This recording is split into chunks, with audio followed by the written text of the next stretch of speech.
welcome to another episode of the Supremacy Podlab. I just want to say that I'm grateful for everybody that's been tuning in. Unfortunately, we couldn't have our original guest to be on the show. We're sending out Tragic. Blessings and fortunes and good affirmations towards their way from the Almighty, and hopefully do it like that? we can get them back on the show very soon. Do a part 2 of nutritional scientists, but I am here with the scientists, so we're gonna hold it down for y'all. We're gonna hold it down for y'all today, and we're gonna get into some things about the topic at hand and bring some nutritional value to impact the people.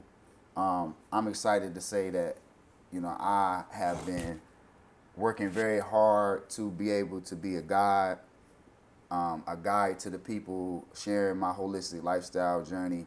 It's changed my life on so many different dynamics, so many things that I can't even name, and plenty more unlimited possibilities to open up for me in the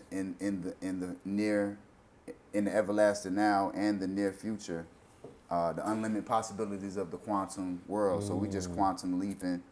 We're going deep inside of the mind, and I just wanted to say, when the body sleeps, the spirit goes to work. So get your restoration. Get your restoration. It's okay to take breaks. It's okay to give yourself grace. Because it's not all about the physical. When you rest, don't worry. You are still working with your most powerful essence of yourself. The mind and the spirit are one. In my theory, science. That's crazy. Exactly. Talking about science. Talking about how, yeah, that's wild. So, I'm gonna give Professor E the stage. He's gonna be shooting me some questions. I'm gonna be facilitating. I feel like I need some shades, man. I should have brought my shades. It's all about the aesthetic, my brother. Yeah, I see. I'm about to get my field go. So, Dig, though, so our topic today was supposed to be around health, so we would kind of kick it there. So, there's the common phrase of health is wealth. So just let's just first start by saying, like, what is your definition of health? What is your definition of wealth? And how are the two connected? Well, I'm going to start with the latter. The health and wealth phrase is a great phrase, but people don't realize it's actually the other way around. Wealth is health. You look at the linguistics of the word wealth, you see well. It starts off with well. People, as you know, associate with materialistic things. But the wealth and the well notes back linguistics to well-being. Well-being is the pattern of health. So in all actuality, it should be not health is wealth, but wealth is health. Okay. It goes together, they complement each other, and it goes together well. But when we break it down on what health really means and what wealth really means, people associate wealth with being rich. What is rich? Rich is being powerful. Having power, people think it's about, having money, having abundance. So if you're really rich in abundance, you're rich in your health. Health meaning you're healing. You're healing on a level of your organs, us being a living organism with living organisms within us, hence the word organs. So I believe that the phrase health is wealth, people use it because it's trendy, but we really thinking about what we're saying. Let's reverse that. Then let's say true wealth is health. So wealth is health, on a different type of philosophy. So that's what it means to me. That's what I get the breakdown of, understanding what true wealth is and how true wealth has nothing to do with materialistic gain. Okay. It's all about well-being. Your well-being goes back to the pattern of health, like I said before. So that's just something for people to think about when it comes to health is wealth, or more well said, wealth is health. So in terms of like well-being, is that merely just kind of like a physical thing, or what actually encompasses well-being? Well-being.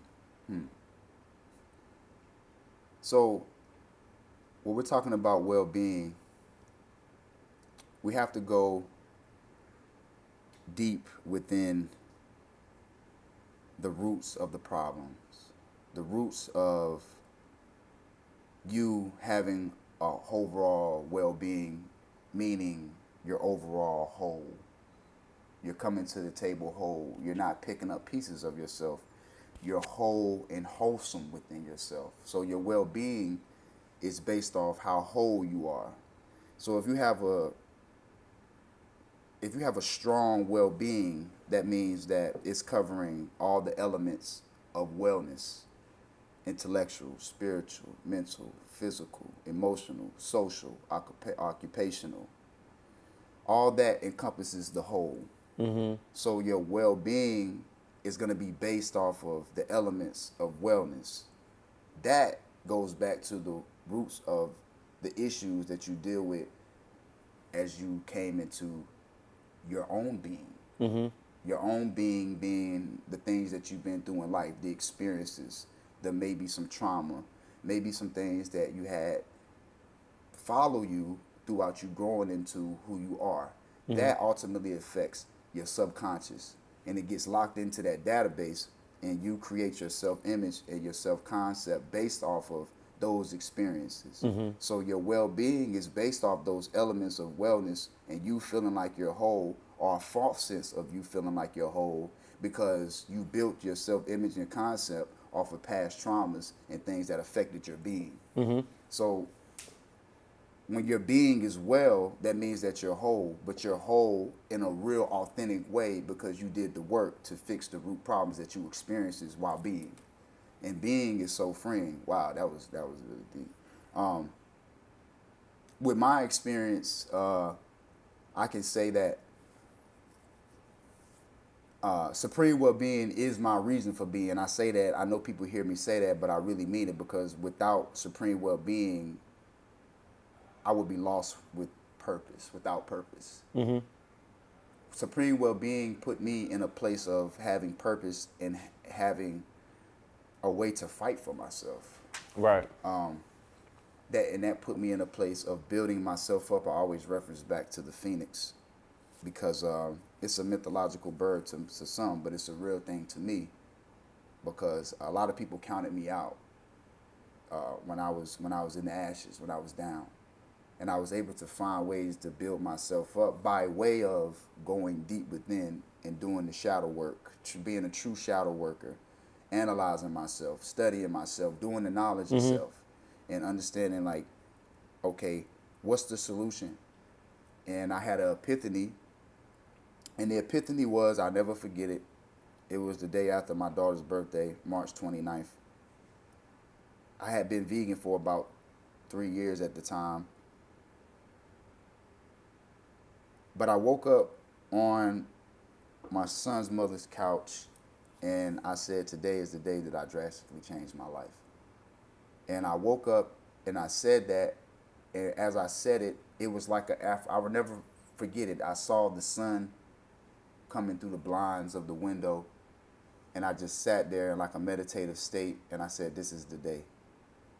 And I didn't really know what all that entailed. But I know I got up and I began to share my life experience, and people began to be intrigued by it. And just so happened I was in alignment with the readjustment of the world with COVID. So I wasn't even really thinking about COVID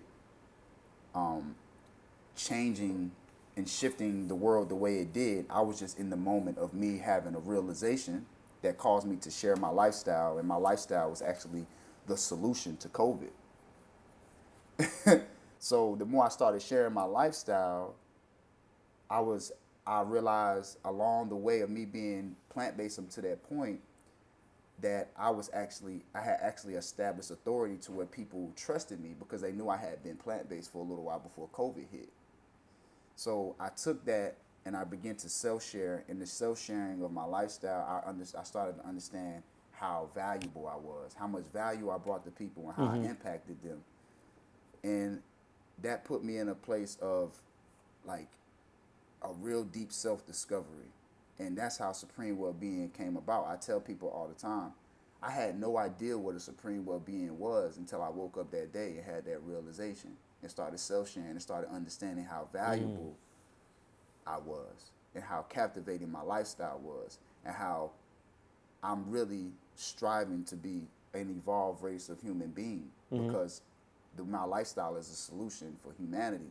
And the more I started sharing that and showing my passion about that, people at a time when people were valuing their health the most with COVID, building up their immune system, their cellular levels, and people started becoming more health conscious because they wanted to, beat the virus and not, this virus was killing people, unfortunately. RIP all those that passed away from COVID, and so that was a time in my life to where I had got in touch with the deepest part of myself. I found myself and knew things about myself that I never even knew. And my well-being, my wealthy increased to a point where I started understanding like, hey, there's unlimited possibilities the more you self-invest. The more you self-invest, the more you can help people. Right. Wow. People associate that with being selfish, or like, oh, you only worried about yourself, but I got to clean my own doorstep before I can help anybody else. Right. That's how I got the realization for Supreme Wellbeing, was through that moment. And with me moving forward with trying my best to service people and to help people and continuing to step into the unknown and challenge myself, that's when I got the name Supreme Wellbeing. Right. It just came to me. I knew nothing about a Supreme Wellbeing. I had no business module written out about Supreme Wellbeing. And this is a total transparent point.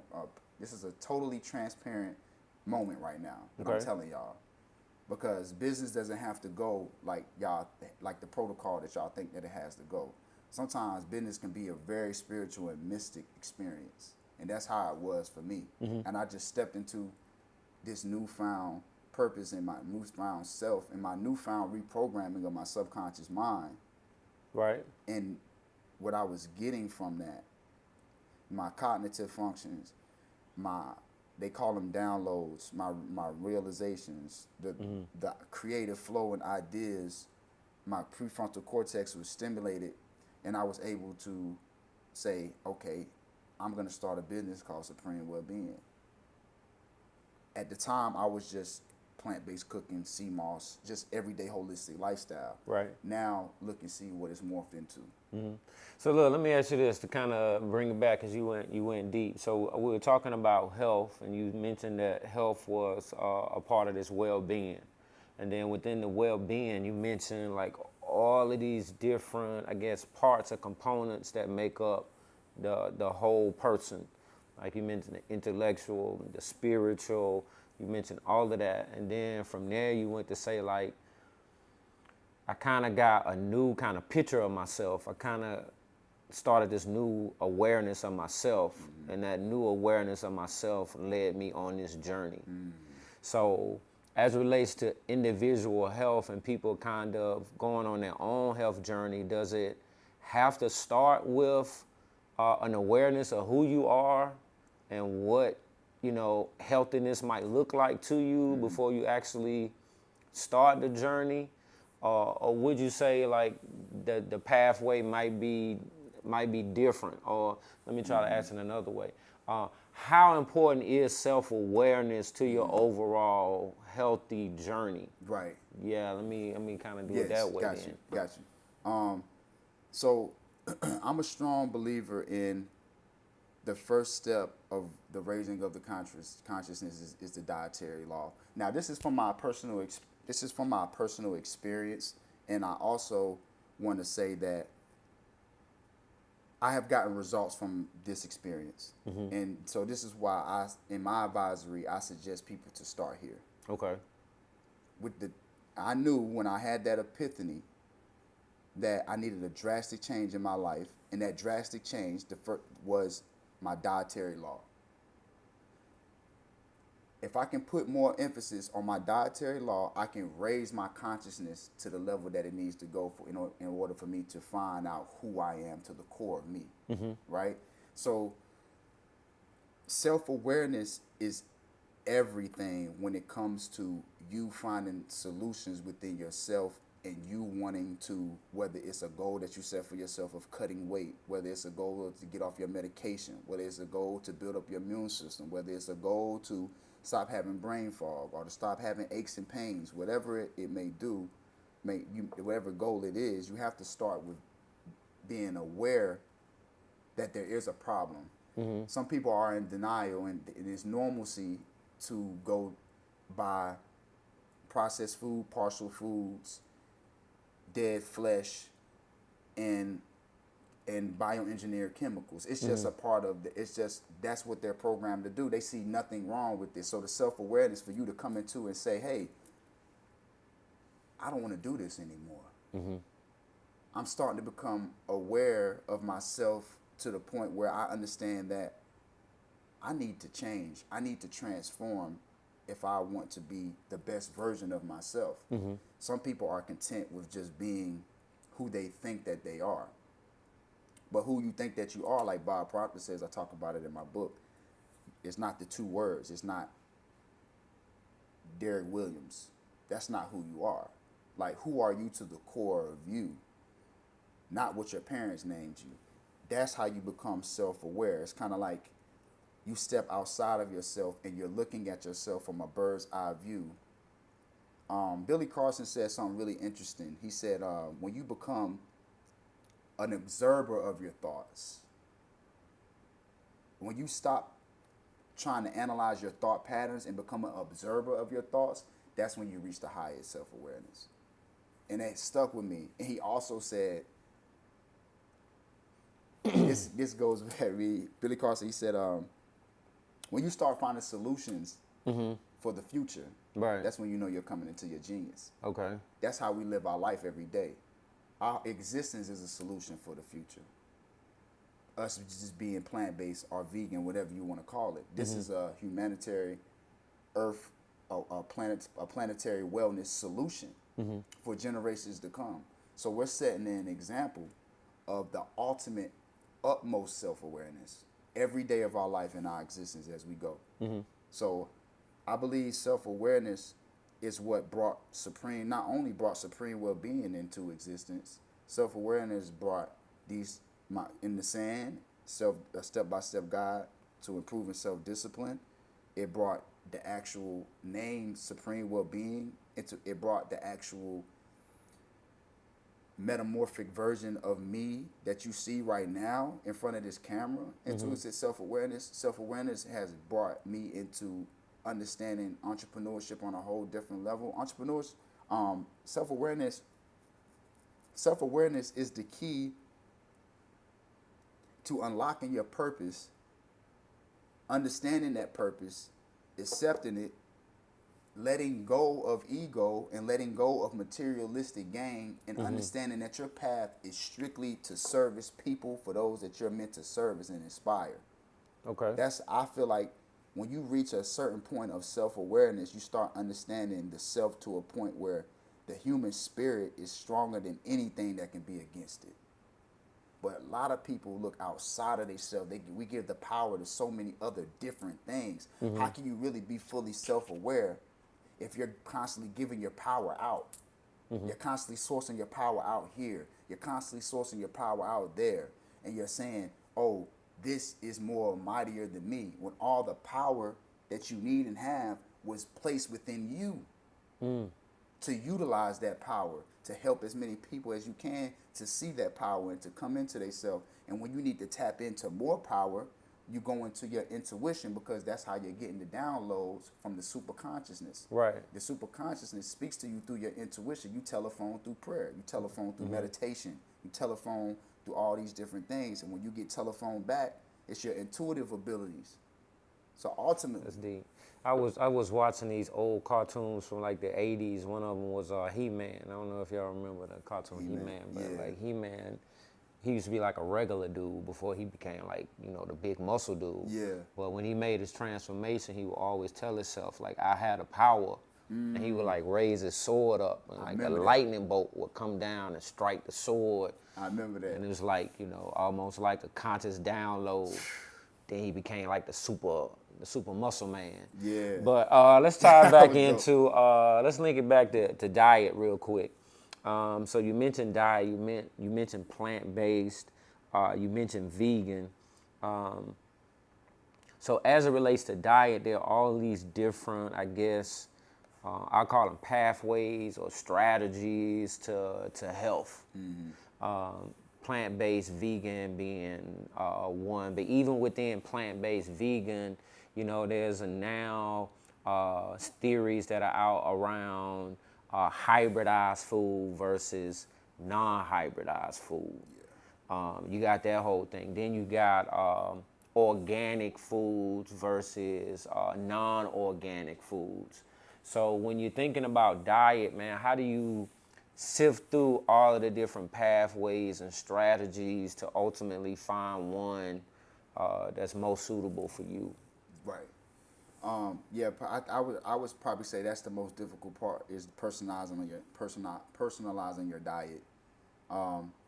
You have to find what's best for you, what's convenient for you, what's on your demographic. All these things come into play. But in my advice, I would say stay true to you. If you dealing with hybrids, like we know some hybrids were made in the lab. Nature makes its own hybrids as well too. I wouldn't I wouldn't concern myself so much with that. Okay. I would find my personalized diet, what I like to eat. Find out what you like to eat.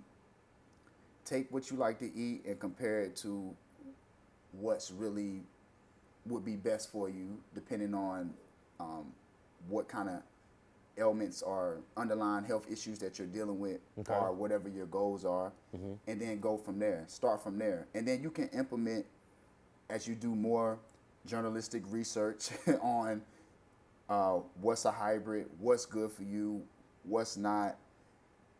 You can implement more discipline as you go.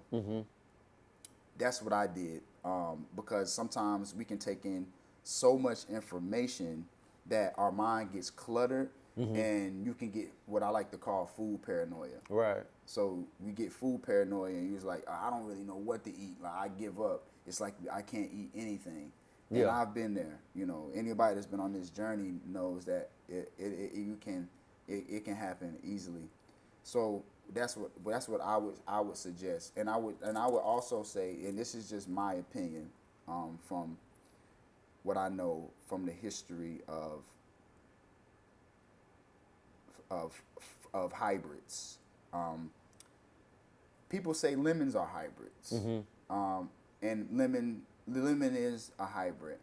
But lemons, I have yet to see not one holistic doctor, biochemist, or anybody say do not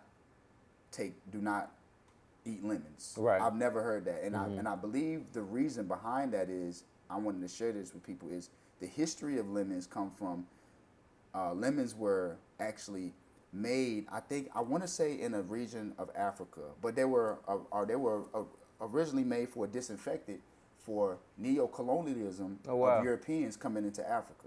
Yes. So look into this information because it's very interesting. Right. Because all of the diseases that were coming in, they needed a strong disinfectant to be able to fight off that disease, those diseases. And lemons were that. Oh, wow. So the crossbreed that they did with lemon, that hybrid came that was the reason behind that hybrid. So one of the reasons behind that lemon hybrid. So I'm not gonna count all hybrids out. Dr. Sebi talks about turmeric and how, turmeric was made in the lab. Right. This is all your choice to do the research to go find out for yourself. Some information is outdated, some information is on point. So I would say personalize your diet, find out what it is that you like to eat. Break that down into, okay, what would really be good for me according to my goals and the health issues that I have, if I have any. With me, I had to do that because one of the reasons why I went plant-based was because I had a sweet tooth. My sugar, I could eat 12 dozen Krispy Kreme donuts by myself in 30 minutes. 12 dozen, a dozen.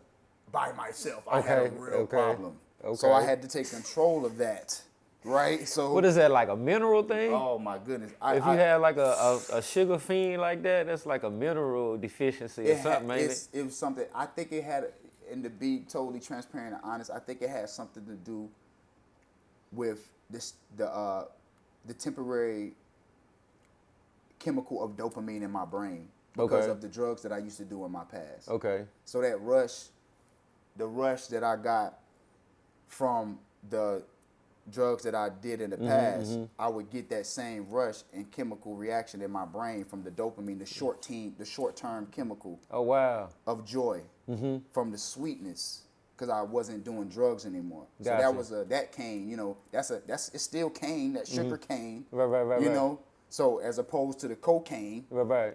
You know what I'm saying? So I was getting that, and I think that caused the issue for me. I know thinking it did cause an issue for me. So I had to watch that coming into me being vegan because I do like sweets. I do have a thing for potatoes. I had to watch that. That's definitely no good. So what is that? Like too much starch? Yeah, the breakdown of the potato is. Some people say the potato is totally trash. Right. I heard that. Dr. Sebi said if you're gonna eat the potato, eat the red potato.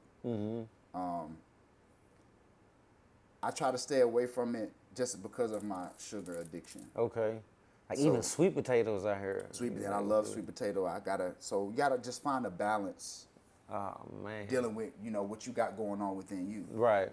So yeah, so my advisory is just break that down, what you like to eat, see what you're dealing with, cut it out if you need to cut it out. And then when you go on this journey, you start controlling your food patterns, you get control of your gut flora, and you get your vagus nerve in order. When you get your vagus nerve in order, the vagus nerve is the longest nerve in the body. So speak on that. When you get your vagus nerve can be irritated by different foods, and your vagus nerve is an anomaly in itself because it can send signals from the brain to the organ and the organ back up to the brain. So when you change your diet, you change your gut flora, so your vagus nerve is at ease, giving your whole body a whole different feel, and it's increasing your cognitive function because the brain-gut connection. People say your gut is your second brain. Some people say the gut is the first brain. Right. And your neural brain is the second brain. I see the connection within the vagus nerve. So once you take control of your neurotransmitters, and for those out there that are trying to do that, magnesium is a very good neurotransmitter easer. Lion's Mane mushroom is great. Magnesium. It's great. And so that can get you a balance in your limbic system that you need, so you can get your thought patterns back on point. And that's what happens when you change your diet over to the plant-based. That's why you see these people acting crazy in a frenzy when they come, because in front of Pizza Hut and in front of these fast food, it's crazy because it's the food and the parasites and the toxoplasma, and not only the toxoplasma in the food, but it's also the additives that's making people crazy, like the yellow 6s, the yellow 5s, the red 40s, all these additives and toxic chemicals that they're adding to the food. What do you think this is doing to your brain and to your neurotransmitters and your brain, the functioning of your brain? It's messing us up on levels that we don't understand because we have been pretty much taken over and made a host by way of the chemicals and the parasites and the bad bacteria. So we think that this is normalcy when in all actuality this is chaos. You got chaos going on inside of you. You got bloating. You got all of these things going on inside of you, and you don't know why you can't get control of your emotions. You don't know why you can't have no hormonal balance. You don't know why your period is so strong, it's so heavy, and it's not supposed to be for all the females out there. You don't know why you got fibroids and all of that. All kinds of stuff. Like all the carcinogens and stuff that you're eating on top of, us using microwaves and things of that nature. So it's all up. So that's why it goes back to what I said initially. The first step to raising of the consciousness is the dietary law. So let's push on that since most of a traditional diet now is processed food. Like when you go into the grocery store, you got, I don't know, 12 aisles maybe, At least 15 aisles maybe, and maybe one of them, maybe two is actual food that's not in a box or a bag or right, a can or something like that. right. So with a large amount of our food being processed, bag, boxed, and canned, like how is there a way to select from that? Like, okay, I got processed foods. Like, is there levels to processed food? Like, this is a better processed food than that? Because they even got vegan food that's in the freezer section, in the bags. Absolutely. You know what I'm saying? So how you deal with that and still make good choices? Unfortunately, there's no way we can get around it now. We're gonna, in some type of way, you're gonna eat some type of processed food. Even GMO, It's no way we can get around it now. It's really that real. Well, there is a way. I'll get into it. There's a way we can get around it, but so the processed foods.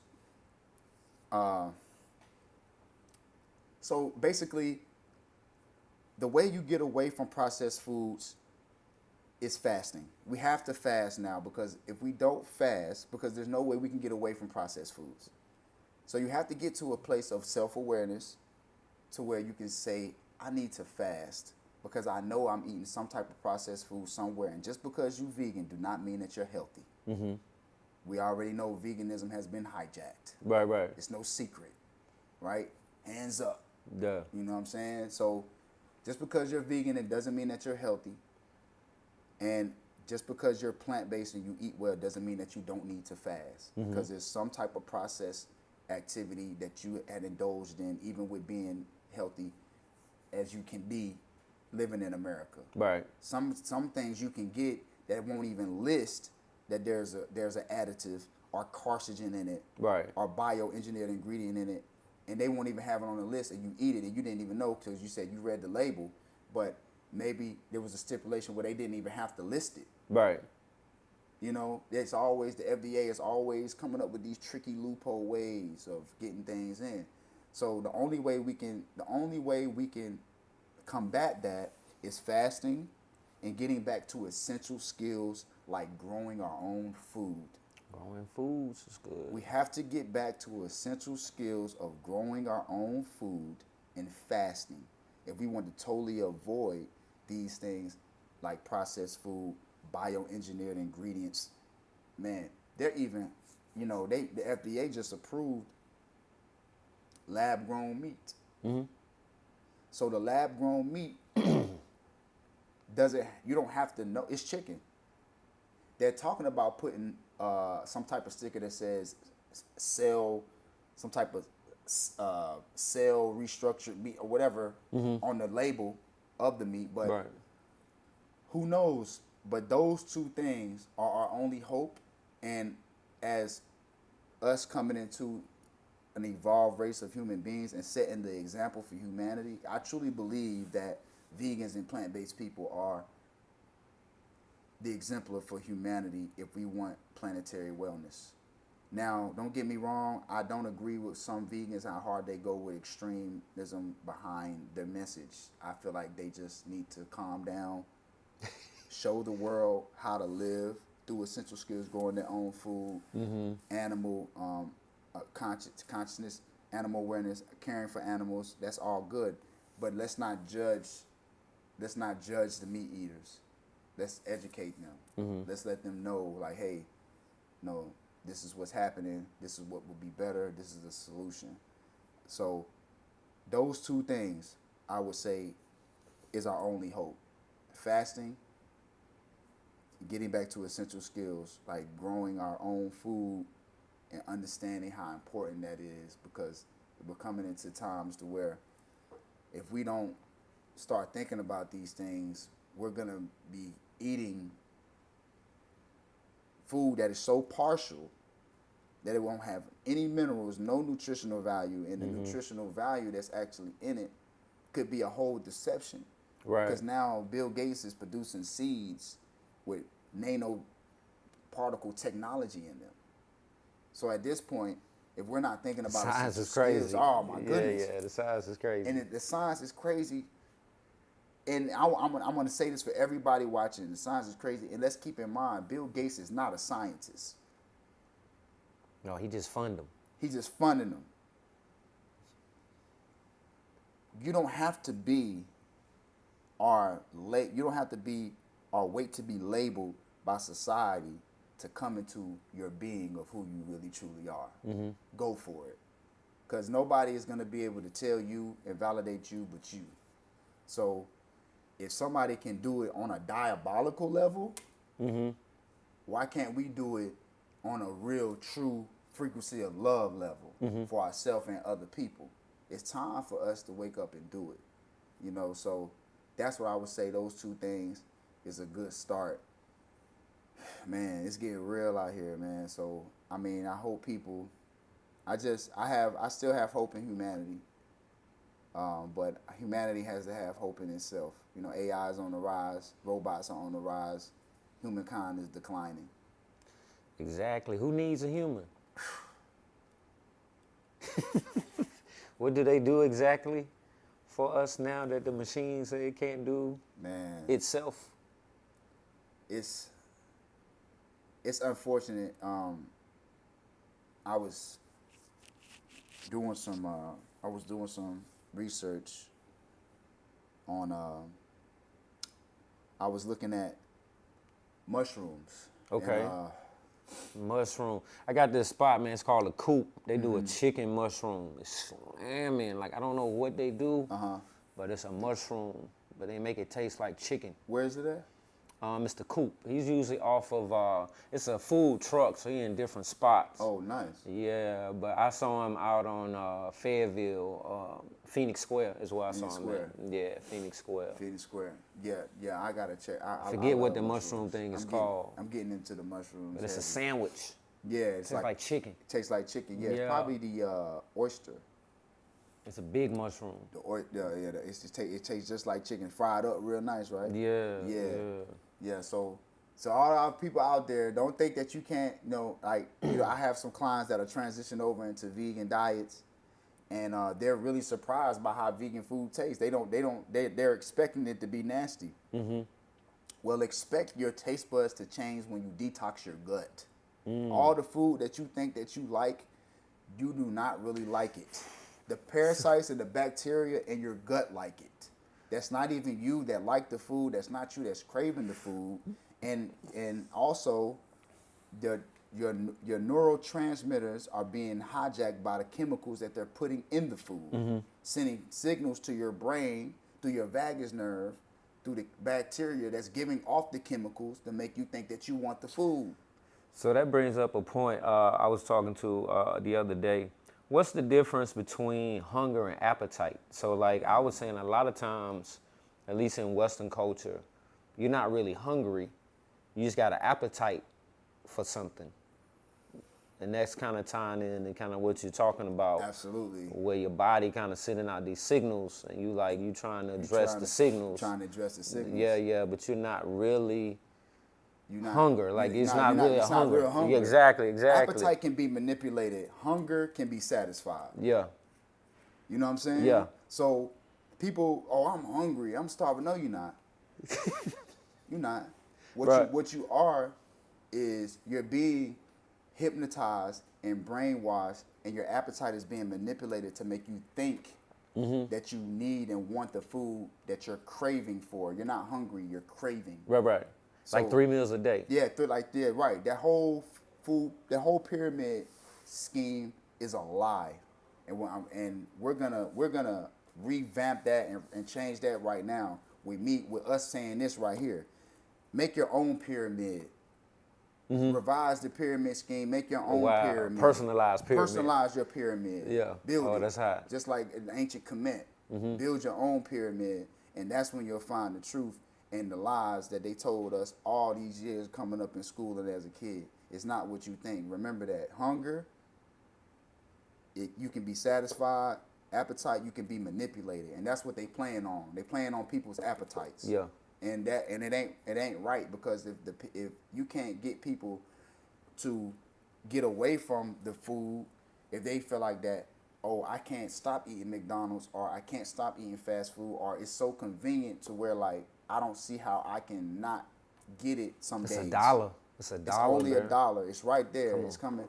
Buy Once one, you get can one free. manipulate people like that, Yeah.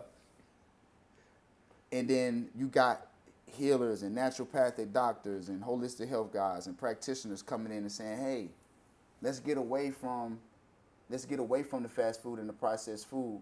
And you have some people that are being manipulated and played on so much that they'll look at you in your face and tell you, well, if you tell them like you have cancer, you have to stop eating these foods if you want to survive through this cancer. And they look at you and say, well, I guess that's just how I'm gonna go out, because I'm going to KFC right after this. Right. Gotta get it. That's way deeper than the diet. This is getting into this is a biochemical hijack. And they know exactly what they're doing. And if we turn the labels and look and read the labels and research what red dye, what yellow 640, yellow 540, these are level 3 carcinogens, additives. And they're putting this in your food, and you're consciously reading it and still drinking it and put it in your body. So what does that tell us as humanity? What is that telling us? It's telling us that what I said initially, the first step to raising of the consciousness is the dietary law. You think they don't know that? They know that. Oh yeah. They know that. So Yeah. it's time for us to know that. It's time for us to understand, like, you know what? Man. But yeah, man. Well, what do we got? I got time to throw another question out there. We could do one more. One more. So give me some steps, I guess, some initial steps to take, particularly around the dietary area of things, since you say that's the kind of the first step of it all. So, like, I'm thinking of myself, like, I used to be a young kid, like in the city, where, you know, folks wasn't really home too much because they were working. So a lot of stuff was put in my hands in terms of diet. Yeah. And usually that was left to whatever they had in the refrigerator. Right, exactly. And most of the time that was like a lot of type of convenience type of food. And that might have been connected to our social economic status or whatever. But I don't know who I would direct this question to. I was trying to think of myself being a young kid, just coming up, wanting to try to be a better person myself in terms of health. But maybe I shouldn't direct it toward that. Maybe I should direct it toward a person that's a little bit older, kind of out on their own, maybe buying their own foods and things like that. What are some practical things or some steps they can take in this journey to kind of minimize some of the confusion that you mentioned, also to kind of help them through some of the hurdles that may be like, bro, like, what do I have to eat? Like, what are some things that they can do to kind of get the ball rolling, so to speak? Right. And it is difficult. You got to kind of ask yourself, for those that are coming into some sort of an awakening, do I want convenience or do I want consciousness? Start off with the fundamentals. Get you some breathing exercising going. Breathe in, consciously breathe throughout the day. Let's start with the fundamentals. Throughout the day, start paying attention to your water intake. Are you drinking water? What kind of water are you drinking? Always go with the spring water, natural spring. None of that other alkaline stuff. Natural spring water, or distilled if you're trying to cleanse and push out some toxins in the body. Distilled water is good for that. Start with the breathing. Start with the drinking of water. Start with the sitting your device down and sitting in your own thoughts. Finding out how much control you truly have over yourself. Breathe. Take some breaths throughout the day. Start with the fundamentals. Give yourself grace. Don't make it hard on yourself. Let's not even implement food for a second. You know? Do those 2 things. Breathe. Sit with yourself. Water. Hydration. Start with those 3 things first. Do those for the first couple of days. See how you feel. And it's okay if you're still eating what you usually eat. It's all right, but just do those 3 things and see how you feel. Then from there, start thinking about how you feel after you eat the diet that you're eating now. Start being conscious of how you feel after you eat it. Start being conscious of how much weight you're gaining. Start being conscious of maybe you could be obese on the inside. Just because you're slim don't mean that you're healthy. Right. Start paying attention to yourself. Raise your self-awareness. Raise your self-awareness, because what I'm telling you is ultimately your greatest deposit in your self-investment. Analyze yourself. See how you feel. From there, start off with reading the labels of the stuff that you're getting. If you eat a lot of fast food, do some research. I ain't even gonna say do no research. Pay attention. You can do it though. You can do it, but just pay attention to pay attention to how you crave food an hour after you eat a combo. How satisfied are you after you're eating the food that you eat? Start paying attention to yourself. From there, start trying new foods. Even if you have to start off with Cava or Chipotle or a Mexican restaurant that sells fresh food. You know, everybody likes a good burrito. Everybody likes a good taco.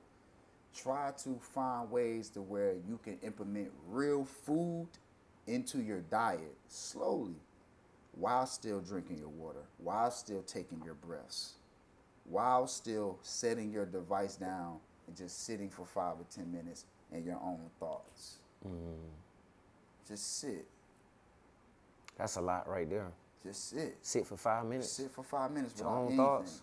With your own thoughts. That's a good start. Start with yourself. Start with the fundamentals of things like that.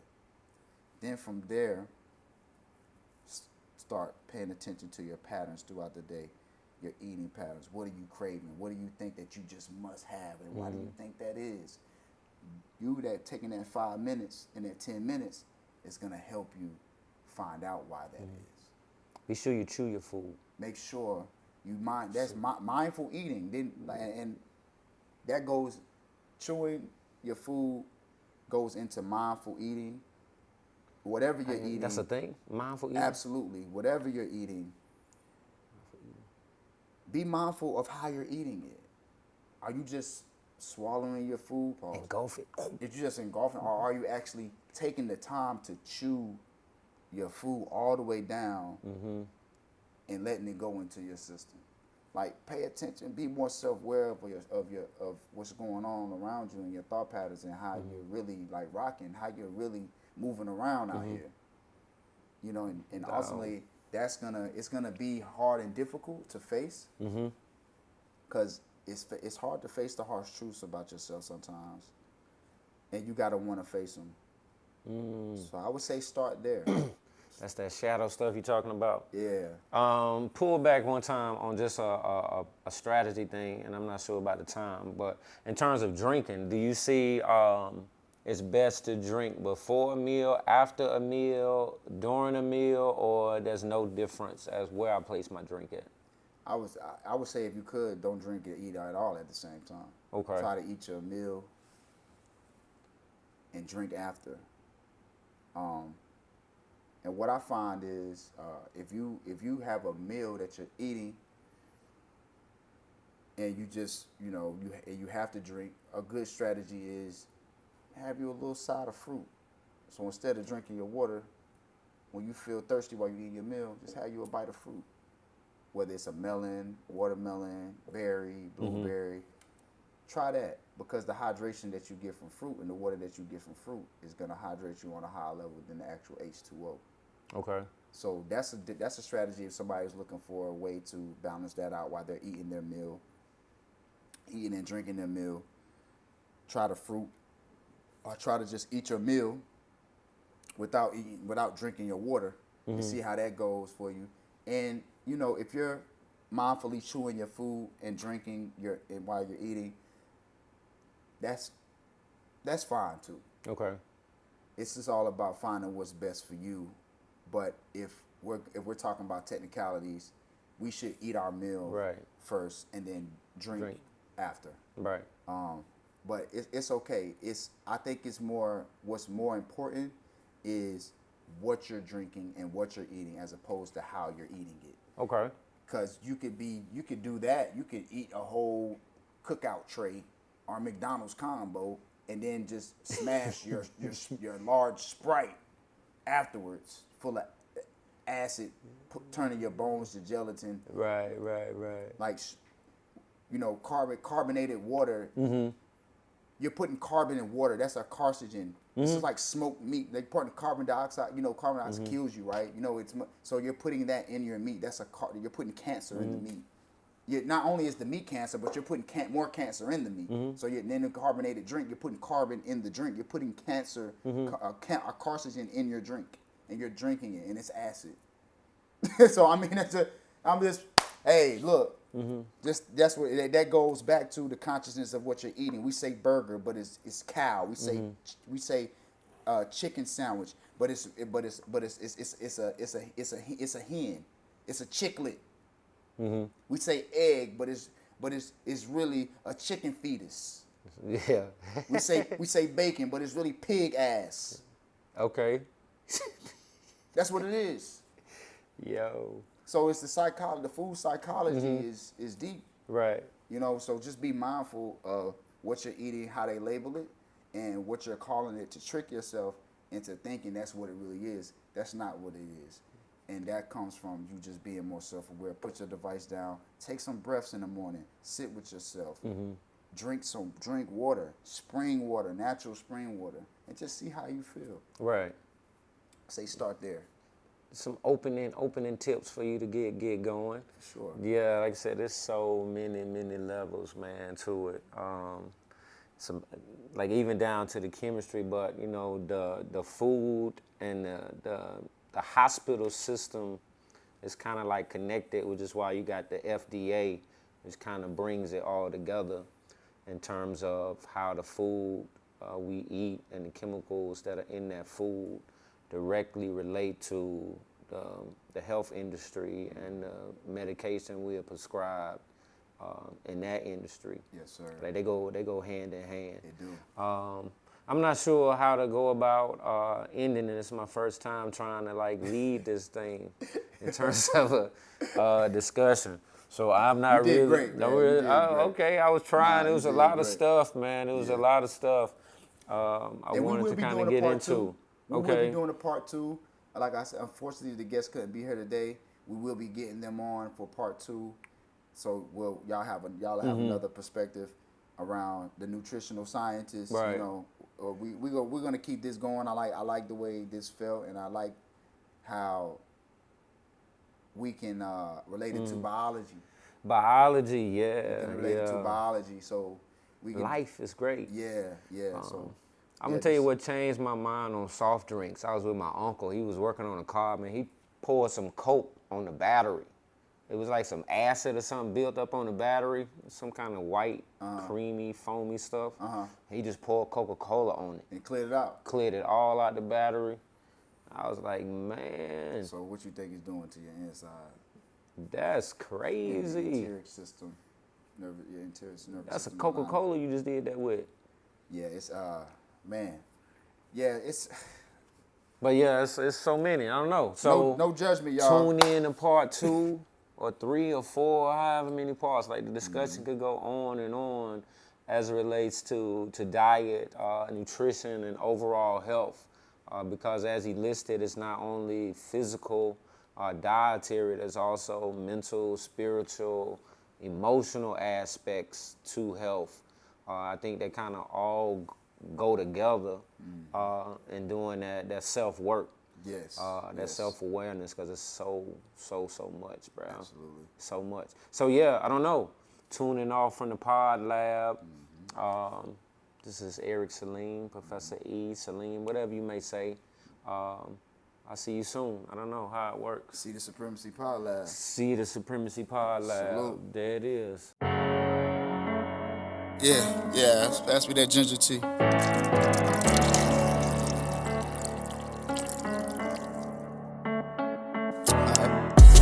don't ride waves, I got my own lane.